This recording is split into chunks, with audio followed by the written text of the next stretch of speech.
Pada kesempatan kali ini beliau musannaf menerangkan tentang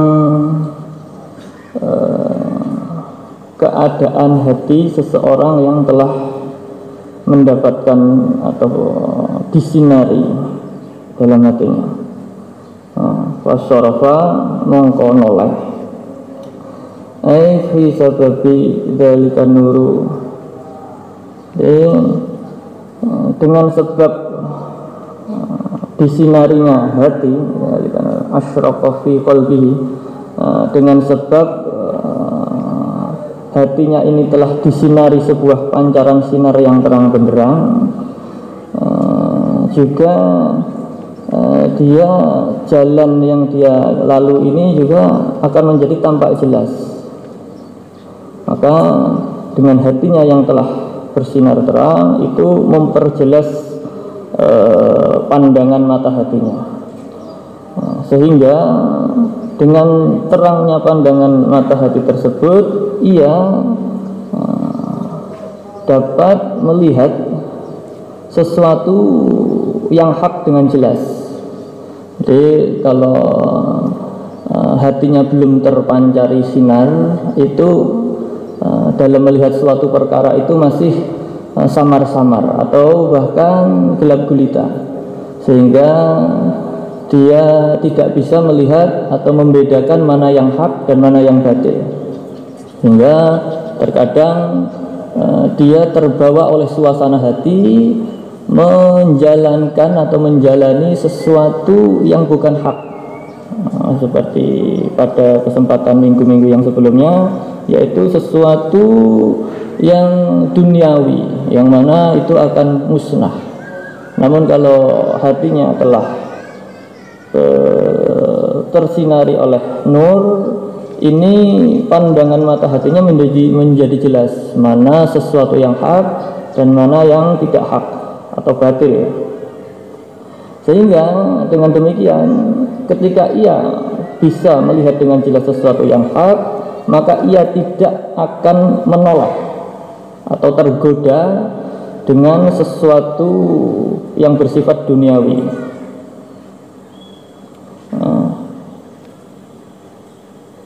Fasyarafa an hadhihi dari mughadhiyan, maka dia akan menoleh, akan memalingkan muka dari dunia ini, dari perkara dunia ini, ya, bahkan dengan cara memejamkan mata. Digambarkan dengan cara memejamkan mata. Memejamkan mata ini otomatis ya mata batiniah. Artinya seperti kita dalam perumpamaan zahiriyah, jika kita misalkan seperti anak kecil yang sedang berpuasa, dia berjalan di pasar atau di warung yang di sana ada penjual makanan, maka dia takut untuk tergoda, maka dia akan menoleh. Bahkan menolehnya itu dengan cara memejamkan mata, karo merem karo melaku ibaratnya, biar gak terlihat sedikit pun. Ayu ghairi multafitin ilaiha fi qalbihi. Ini yang dimaksud tadi noleh itu dengan memejamkan mata itu hatinya. Jadi kalau tadi saya gambarkan itu dengan mata kepala, ibarat anak kecil kadang itu tadi puasa, dia takut tergoda makanan, dia menoleh dengan merem, memejamkan mata. Atau kalau kita berjalan melewati satu tempat yang kotor, kita jijik, kita juga menoleh, bahkan kalau perlu memejamkan mata. Nah, ini karena ini dimaknai dengan mata hati atau batiniah. Sehingga kalau dalam prakteknya, dalam kehidupan ya normal saja ya, berjalan dengan mata memandang ke depan, berjalan seperti wajar. Tapi hatinya didawukan di sini digambarkan tidak tergoda dengan sesuatu duniawi, bahkan memejamkan mata. Nah, kalau memejamkan mata itu dia tidak melihat sehingga tidak tergoda. Nah, karena dia sudah bisa lihat mana yang hak dan mana yang batil, maka dia meninggalkan yang batil dengan cara memejamkan mata. Wa tabi dzalika li anna i'rada qad yakunu ma'ahu iltifatan. Nah, di sini kenapa kok digambarkan dengan memejamkan mata? Karena terkadang kalau sekedar memalingkan muka atau mengo misalkan godaannya ada di sebelah kanan, jalannya mengo karo ke kiri gitu misalnya. Itu kadang-kadang mata masih tergoda untuk melirik. Mata masih tergoda untuk melirik. Jadi kalau hanya memalingkan muka, memalingkan wajah, itu kadang-kadang mata masih tergoda untuk melirik. Seperti tadi anak kecil kalau menghindari godaan makanan, itu kalau sekedar mengu kadang-kadang masih melirik. Atau biasanya anak kecil dengan mainan-mainan di pasar malam, ini oleh orang tuanya kadang diselimurni, ditutupi atau matanya ditutupi, karena kalau sekedar dimengokkan ini masih ada sosok melirik. Maka di sini menggunakan kata dipejamkan mata. Jika seorang zahidun, ketika dia sudah bisa melihat membedakan mana yang hak dan mana yang batil, maka dia itu dalam melalui kehidupan itu dia memilih jalan yang hak dan memalingkan muka terhadap sesuatu duniawi dengan cara memejamkan mata.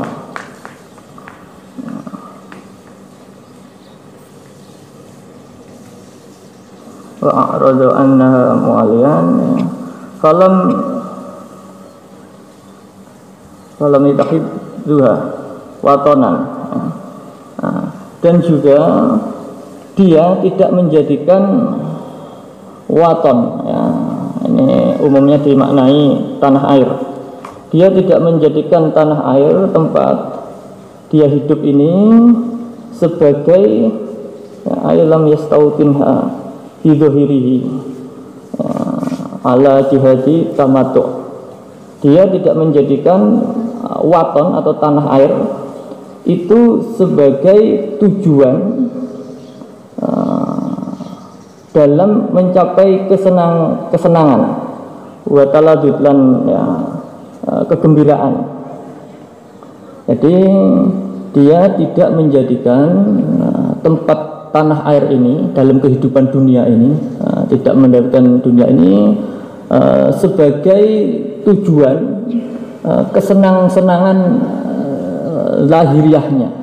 Artinya dia menyadari dalam kehidupan di dunia ini hanya menjalankan perintah Allah. Kita sebagai makhluk hidup tidak bisa lepas hidup di dalam dunia ini.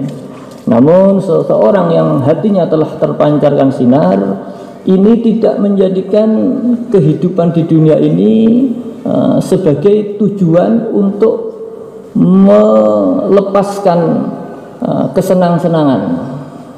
Tidak nuruti hawa nafsu, istilah dalam Wahidiyah Mbah Yai mengajarkan ini kita kehidupan di dunia ini hanya mengisi bidang. Kita makan, minum, kita menyenangkan keluarga. Ini bukan tujuan utama mencari kesenangan-kesenangan, namun hanya mengisi bidang mengikuti perintah Allah. Wala ja'alaha sakana, dan juga tidak menjadikan tempat dia tinggal ailam yusakinahu yusakinaha, tidak menjadikan tempat dia tinggal itu ibarat ini ala jihati mahabbatan, tidak menjadikan dia tempat tinggal sebagai tempat dia bersenang-senang. Jadi kalau tadi watonan itu lebih ke arah dohiriyahnya, kita bersenang-senang secara dohiriyah, ibarat di kota-kota besar itu pesta, pora, hura-hura, itu dia tidak menjadikan tempat kehidupan itu sebagai tempat seperti itu. Dan juga tempat dia tinggal itu dia tidak terikat suatu mahabbah, kecintaan akan duniawi. Jadi ini antara watonan dan sakanan ini mirip-mirip. Mungkin kalau dalam bahasa Inggris ini ada istilah home dan house. Kalau house itu lebih ke arah bangunannya, tapi kalau home itu lebih ke arah feeling. Ini maka watonan dan sakanan ini semacam ini. Jadi kalau watonan dia tidak menjadikan tempat dia hidup itu sebagai tujuan untuk bersenang-senang. Dia karena seorang yang telah terpancari hatinya itu memandang bahwasanya dunia itu hanya sementara. Ibarat orang Jawa istilahnya dunia mampir ngombe, sehingga dia tidak terlalu mencari kesenangan-kesenangan dalam kehidupan, namun hanya sebagai mengisi bidang saja. Dan juga tempat dia tinggal di mana dia menetap, ini dia juga tidak mengikatkan dirinya dengan kecintaan-kecintaan di mana dia tinggal. Jadi dia tetap lebih mencintai akhirat, tidak mencintai sesuatu yang ada di dunia ini. Maka di sini didawahkan Kiai Musonef menggunakan dua kata watonan dan sakanan ini sebenarnya mirip-mirip, bisa dikatakan bermakna wahidan. Nah, kembali kita introspeksi diri. Bagaimana kita selama ini telah mendapatkan bimbingan-bimbingan dari beliau Kanjeng Rama Kiai Haji Abdul Latif Majid qaddasallahu sirrahu wa radhiyallahu an. Bagaimana kita sebagai pengamal wahidiyah telah mempelajari ajaran-ajaran dari Mbah Yai. Ini semua sebenarnya telah kita rasakan, telah kita terima bimbingan-bimbingan tersebut. Namun seringkali karena kita ngelonjong hati kita yang terlalu gelap gulita, sebagaimana didahulukan di sini tadi, jika hatinya telah terpancarkan sinar, maka dia akan melihat sesuatu yang hak. Namun kita selama ini sering gelonjong hadirin. Kita mujahadah, tidak disiplin, tidak tenanan, aras-arasan, bahkan sering suladab, hingga pancaran sinar nadroh ini sulit untuk masuk dalam relung hati kita, sehingga kita sulit untuk membedakan mana yang hak dan mana yang batil. Akhirnya kita justru sering mengikuti hawa nafsu kita, hadirin hadirat, tidak maksimal dalam derek kepada beliau Kanjeng Rama radhiyallahu anhu.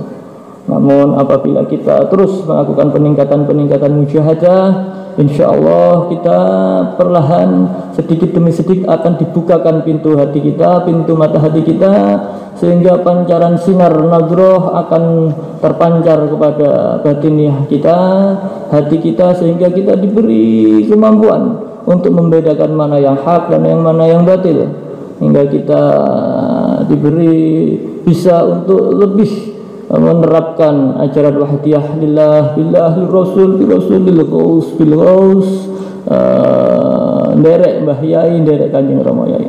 Al-Fatihah. Bismillah.